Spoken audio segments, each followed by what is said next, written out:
사탄이 일어나 이스라엘을 대적하고 다윗을 충동하여 이스라엘을 계수하게 하니라. 다윗이 요압과 백성의 지도자들에게 이르되, 너희는 가서 브엘세바에서부터 단까지 이스라엘을 계수하고 돌아와 내게 보고하여 그 수요를 알게 하라. 요압이 아뢰되, 여호와께서 그 백성을 지금보다 100배나 더하시기를 원하나이다. 내 주 왕이여, 이 백성이 다 내 주의 종이 아니니까 내 주께서 어찌하여 이 일을 명령하시나이까? 어찌하여 이스라엘이 범죄하게 하시나이까? 하나 왕의 명령이 요압을 재촉한지라. 드디어 요압이 떠나 이스라엘 땅에 두루 다닌 후에 예루살렘으로 돌아와 요압이 백성의 수효를 다윗에게 보고하니 이스라엘 중에 칼을 뺄 만한 자가 110만 명이요 유다 중에 칼을 뺄 만한 자가 47만 명이라. 요압이 왕의 명령을 마땅치 않게 여겨 레위와 베냐민 사람은 계수하지 아니하였더라. 하나님이 이 일을 악하게 여기사 이스라엘을 치심해 다윗이 하나님께 아뢰되, 내가 이 일을 행함으로 큰 죄를 범하였나이다. 이제 간과없나니 종의 죄를 용서하여 주옵소서. 내가 심히 미련하게 행하였나이다. 여호와께서 다윗의 선견자 가세에게 말씀하여 이르시되, 가서 다윗에게 말하여 이르기를, 여호와의 말씀이 내가 네게 세 가지를 내어놓으리니 그 중에서 하나를 네가 택하라. 내가 그것을 네게 행하리라 하셨다 하라. 하신지라. 갓이 다윗에게 나아가 그에게 말하되, 여호와의 말씀이 너는 마음대로 택하라. 혹 3년 기근이든지 혹 내가 석 달을 적군에게 패하여 적군의 칼에 쫓길 일이든지 혹 여호와의 칼 곧 전염병이 사흘 동안 이 땅에 유행하며 여호와의 천사가 이스라엘 온 지경을 멸할 일이든지라고 하셨나니 내가 무슨 말로 나를 보내신 이에게 대답할지를 결정하소서. 하니 다윗이 가세에게 이르되, 내가 곤경에 빠졌도다. 여호와께서는 긍휼이 심히 크시니 내가 그의 손에 빠지고 사람의 손에 빠지지 아니하기를 원하나이다. 이에 여호와께서 이스라엘 백성에게 전염병을 내리심에 이스라엘 백성 중에서 죽은 자가 7만 명이었더라. 하나님이 예루살렘을 멸하러 천사를 보내셨더니 천사가 멸하려 할 때 여호와께서 보시고 이 재앙 내림을 뉘우치사 멸하는 천사에게 이르시되, 족하다. 이제는 내 손을 거두라. 그때 여호와의 천사가 여부수 사람 오르난의 타작마당 곁에 선지라.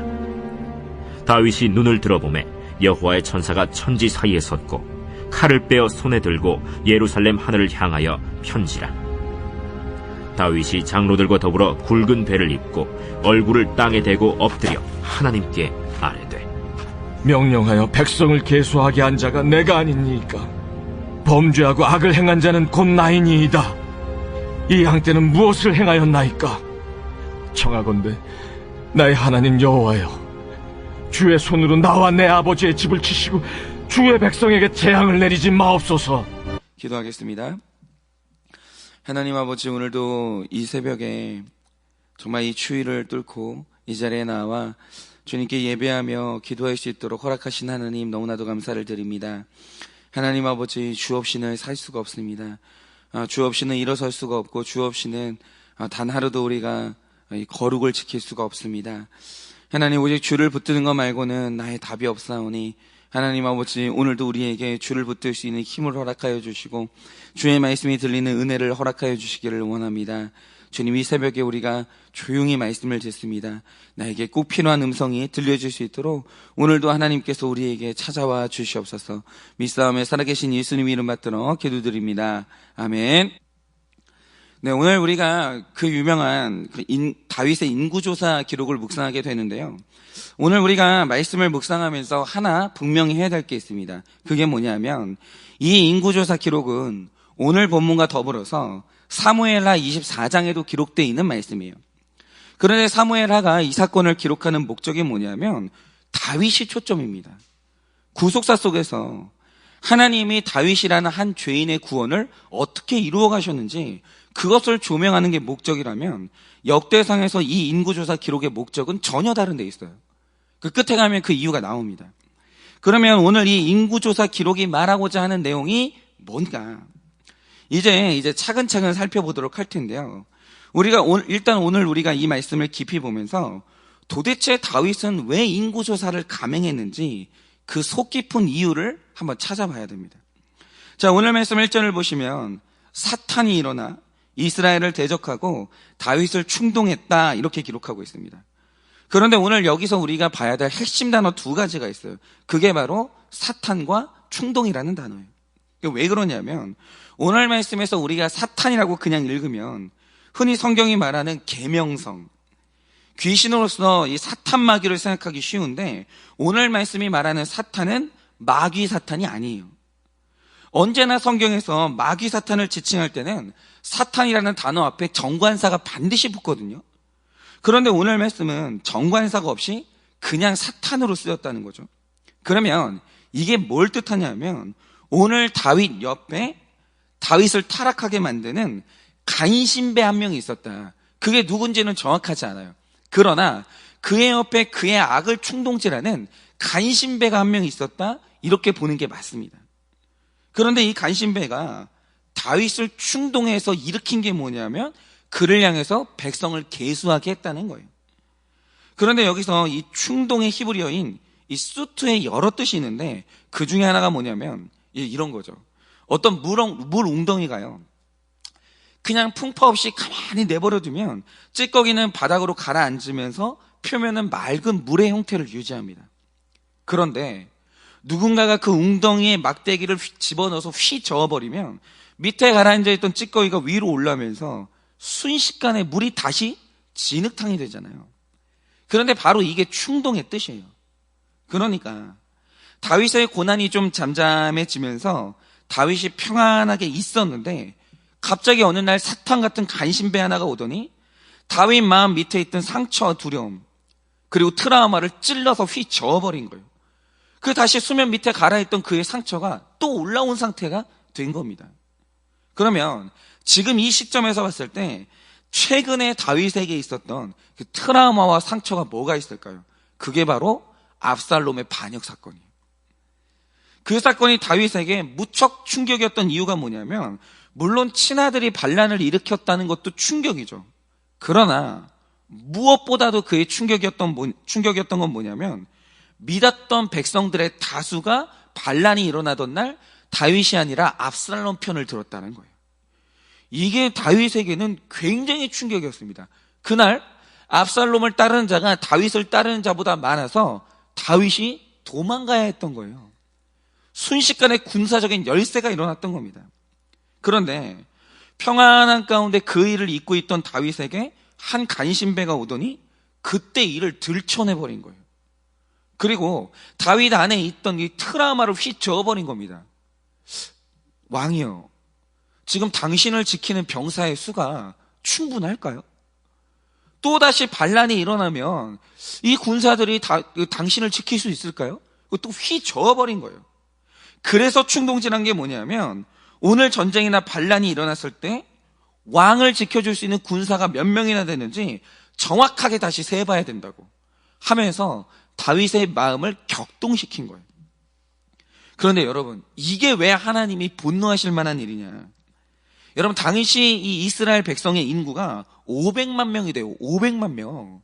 어마어마한 수예요.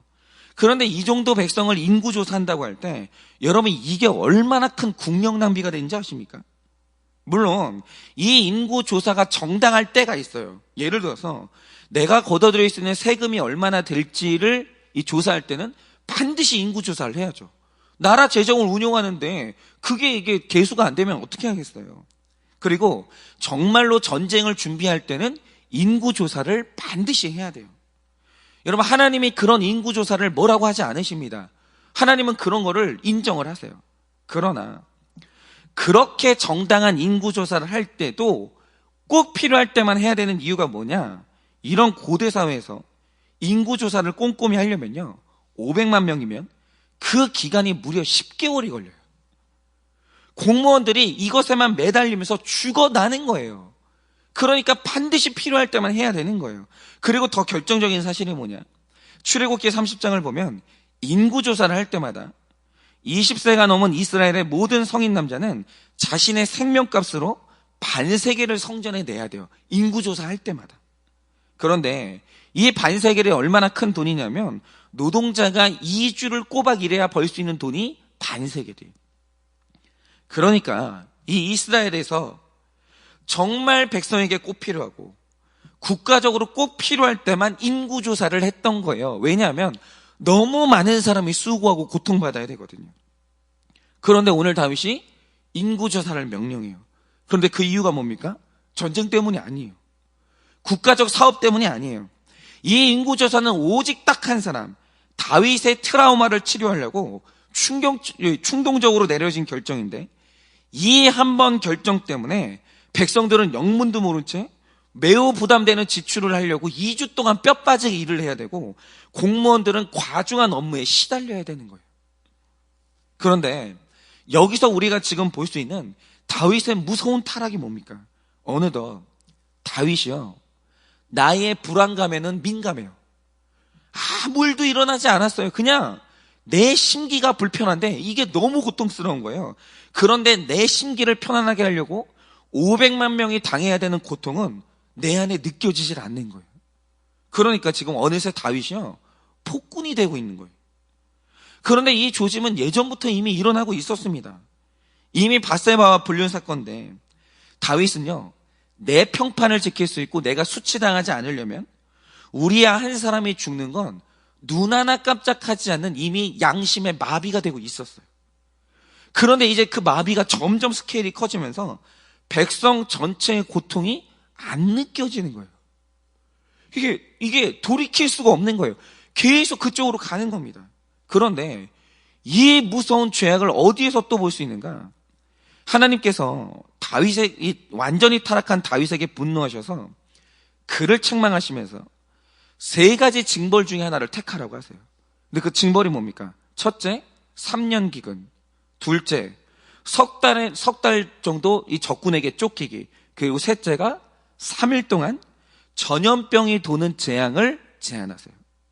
그런데 여기서도 보게 되는 동일한 악이 뭡니까? 일단 3년 기근과 석 달을 쫓기는 게 기간으로 보면 긴 것 같아서 이게 무서운 재앙 같잖아요. 그런데 사실 이 3가지 재앙 중에 가장 무서운 재앙이 뭔지 아십니까? 3일 전염병이에요.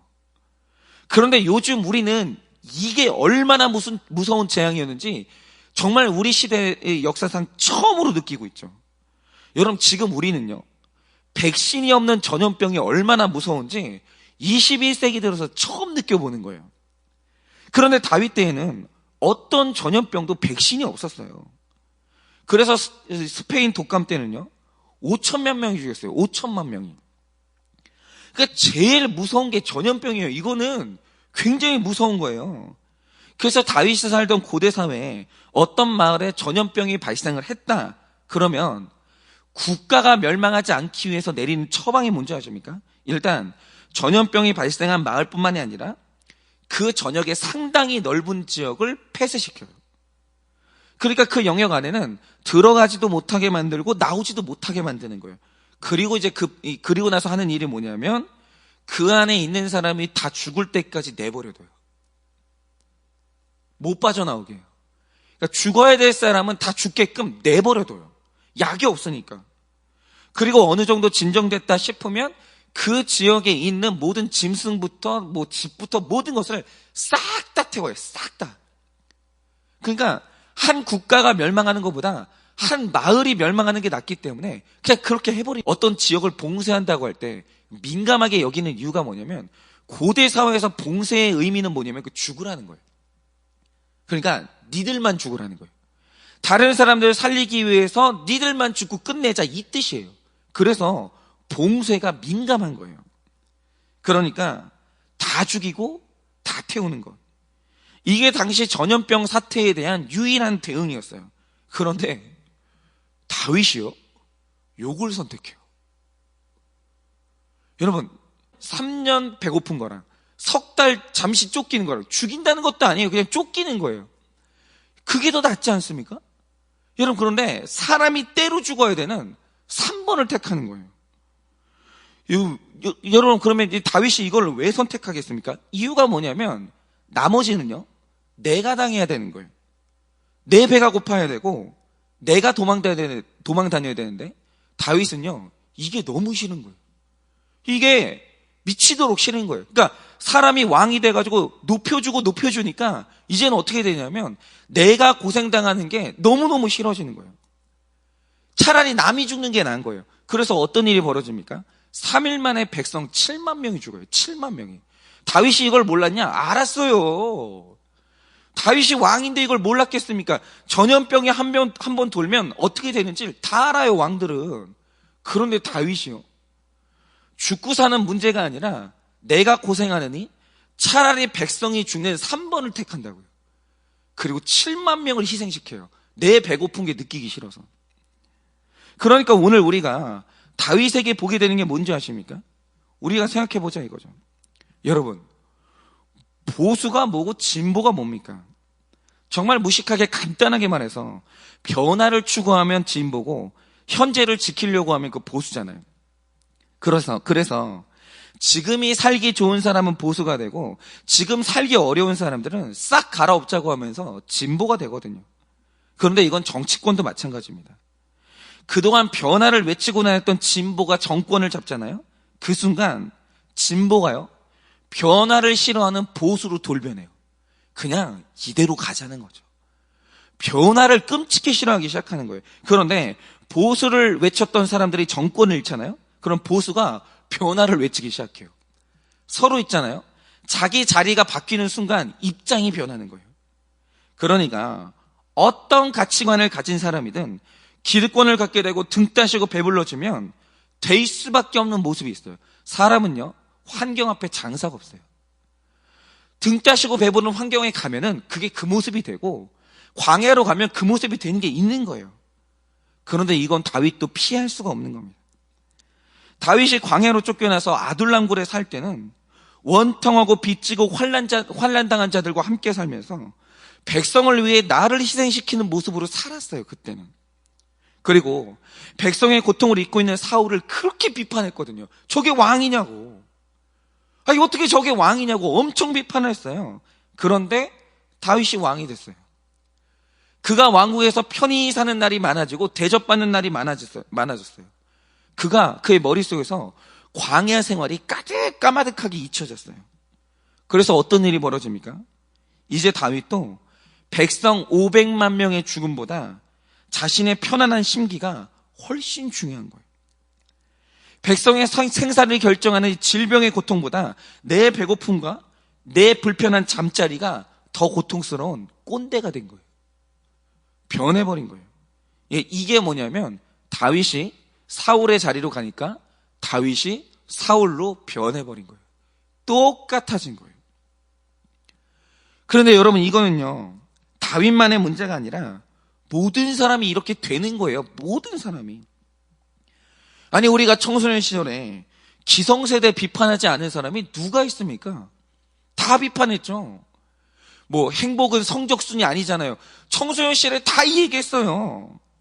그리고 과거에 이게 운동권에서 민주화 운동하던 사람 중에 정치인 혐오하지 않은 사람이 누가 있습니까? 화염병 던지면서 다 욕했죠. 그런데 기성세대 비난하던 청소년이 어른이 되잖아요. 옛날 어른보다 더한 꼰대가 되고 옛날 어른보다 자기 자식한테 더 잔인하게 공부시키는 거예요. 여러분, 독재자를 비난하던 운동권이 권력을 잡으면요, 내가 비난하던 독재자 못지않은 타락한 정치인이 다 되는 거예요. 그리고 어느 날 나를 향해서 화염병을 던지는 그런 젊은이들을 나도 만나게 되는 거예요. 여러분, 우리가 돈 없고 지위 없을 때 있는 사람들, 편안하게 신앙생활하는 사람들 비판하죠. 저게 신앙생활이냐고. 돈 있는 것들이 어떻게 신앙생활하는지 모르겠다고 비판하죠. 그런데 막상 내 주머니에 돈 채워지고 지위가 생기면 내 신앙생활은 더 형편없는 나락으로 떨어지는 거예요. 똑같아요. 안 그런 사람이 없는 거예요. 그런데 오늘 우리의 이런 현실 앞에서 오늘 역대기가 말하는 게 뭔지 아십니까? 다윗이 예전에 초심을 잃고 그렇게 비난하던 사울의 모습이 자기가 됐어요. 그런데 그런 다윗에게 오늘 하나님이 한 사람을 보내요. 그게 누군지 아십니까? 우리는 당연히 다윗의 불륜 사건을 책망했던 나단이 등장할 거라고 생각을 하거든요. 그런데 하나님은 기가 막힌 거예요. 오늘 다윗 앞에 하나님이 보내신 선견자가 누군지 아십니까? 9절을 보면 하나님이 선견자 갓을 보내요. 그런데 여러분, 선견자 갓이 누굽니까? 이게 기가 막힌데, 다윗이 한창 아둘람굴에서 백성들과 가난하게 살면서 그들을 돌보고 사랑하고 있을 때, 바로 그때 다윗에게 하나님 말씀을 전했던 선지자가 누구냐? 그게 바로 선견자 갓이에요. 가장 외롭고 힘들 때, 가장 마음이 가난했을 때 내 마음에 말씀을 부어줬던 그 선견자가 오늘 다시 내 앞에 나타난 거예요. 그런데 그 갓을 만나서 징벌을 받고 예전에 죄인이었고 가난했던 내 모습을 다시 회복하고, 그리고 오르난의 타작마당으로 인도됐을 때 바로 거기에서 그가 회복한 게 뭡니까? 예전 광야에서 백성 사랑했던 그 순수한 다윗. 갓이 나타나가지고 예전 다윗의 모습을 다 떠올려준 거예요. 자기의 거대한 죄를 직면할 줄 아는 영적으로 예민했던 이 다윗으로 회복이 되는 거예요. 그리고 17절에 다윗에게 드디어 터져나오는 고백이 뭡니까? 이렇게 기록하고 있습니다. 이게 제일 중요한데요. 하나님께 아뢰되 명령하여 이 백성을 계수하게 한 자가 내가 아니니까 범죄하고 악을 행한 자는 곧 나이니이다. 이 양떼는 무엇을 행하였나이까? 청컨대 나의 하나님 여호와여, 주의 손으로 나와 내 아버지의 집을 치시고 주의 백성에게 이 재앙을 내리지 마옵소서 하니라 하고. 그러니까 다윗이요, 다시 예전 마음으로 돌아가니까 드디어 이 고백이 터져 나오는 거예요. 원래 전에 이게 나왔어야 되는 거예요. 하나님이 세 가지 재앙을 내렸을 때, 하나님 역병만은 내리지 마시고 제가 3년 기근을 당하고 제가 석 달 동안 대적에게 쫓길 때니까 역병만은 내리지 말라고 막았어야 돼요, 그때. 그런데 그때 안 나오고 선견자 갓을 만나가지고 예전 내 모습이 떠오르니까 드디어 이 고백이 나오는 거예요. 그런데 이 진짜 죄고백과 이타적인 희생의 기도가 터진 이 오르난의 타작마당, 바로 여기가, 이 장소가 훗날 어디가 되는 줄 아십니까? 바로 이 터전 위에 예루살렘 성전이 세워져요. 오늘 역대기상 기자가 이걸 말하고 싶었던 거예요.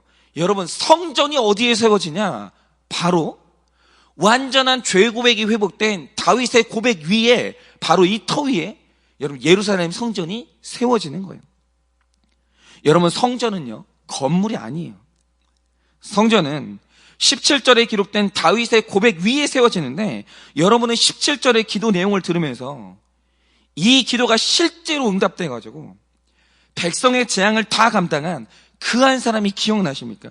그게 바로 예수 그리스도예요. 여러분, 오늘 다윗이 주의 손으로 나와 내 아버지의 집을 치시고 주의 백성에게는 이 재앙을 내리지 말라고 할 때, 여러분 이 기도가 다윗에게 응답이 됩니까? 안 돼요. 이날 이 재앙에서 다윗도 구원받았고 백성도 구원받았어요. 누구도 이 재앙이 한 사람한테 돌아간 사람이 없어요. 그런데 이 기도가 정확히 응답된 그 한 사람이 누구냐? 그게 바로 예수님이에요. 여러분, 이 예수님을 믿는 사람들이 우리들인데, 이 예수님을 믿는 믿음 위에서만 성전을 세워질 수 있는 것이고, 그 성전에 있는 사람들이 양떼를 살리기 위해서 여호와의 손으로 나와 내 아버지의 집을 치시라고 기도하는 바로 그 사람들이, 그게 바로 성도들인 거예요. 예수님의 기도를 따라하는 사람들, 그게 바로 성도라는 거죠. 여러분, 만약 오늘도 이 성전에 나왔으면서도 여전히 백성의 생사보다 내 편안함이 중요하고 내 가정에 맡겨주신 배우자와 자녀라는 양떼가 죽어갈 때 그게 내 죄 때문인 줄 모르는 그 고백이 안 나오는 사람은 성도가 아닌 거예요. 여러분, 여전히 이 교회를 나와서도 내 배고픈 것보다 다른 사람이 죽어가는 그 아픔보다 내 배고픔이 더 예민한 사람은 그 성도가 아닌 거예요. 그 사람 위에는 성전이 세워질 수가 없는 거예요. 여러분, 어떤 사람 위에 성전이 세워지냐? 예수 닮은 사람 위에 성전이 세워지는데, 예수 닮은 사람이 누굽니까? 거대한 내 죄가 보여지고 죽어가는 남의 아픔이 내 아픔으로 체휼되는 사람, 오직 그 사람 위에만 교회가 세워질 수 있다라는 거예요. 그러니까 예수 믿는 사람의 정확한 정의가 뭐냐라고 하면 그리스도의 기도를 따라하는 사람이 바로 그리스도인인 거예요. 주님, 백성을 계수한 죄인은 내가 아닙니까? 범죄하고 악을 행한 자는 곧 나입니다. 이 양떼는 무슨 죄가 있습니까? 나와 내 아버지의 집을 치소서. 이 기도가 터져 나올 수 있는 사람이 그리스도인이고, 내가 죄인인 걸 다시 기억하고 가난한 기도를 회복하는 곳이 어디냐면 바로 그 자리가 성전인 거예요. 누구든지 내 죄를 고백하는 사람이 있다면 바로 그 자리에 성전이 세워지는 거예요. 그래서 오늘 신가정이라고 할 때, 신가정이 뭡니까? 교회에 등록한 사람들이 모인 가정이 신가정이 아니에요. 이 고백이 모인 사람들이 있는 곳이 신가정이고 거기에 바로 성전이 세워지는 거예요. 그런데 사울이 다시 다윗으로 회복되어서 그 기도가 터져 나왔을 때 비로소 재앙이 그치고 백성들이 살아났다라는 거예요. 여러분, 오늘 여러분의 신앙생활은 어떠십니까? 여전히 고난당하고 가난할 때 그때 하나님을 붙들었던 그 다윗의 신앙을 지키고 있으십니까? 그때는 예민하죠. 나처럼 아파하는 사람들, 나처럼 가난한 사람들, 나처럼 우울한 사람들, 이렇게 체휼이 돼요.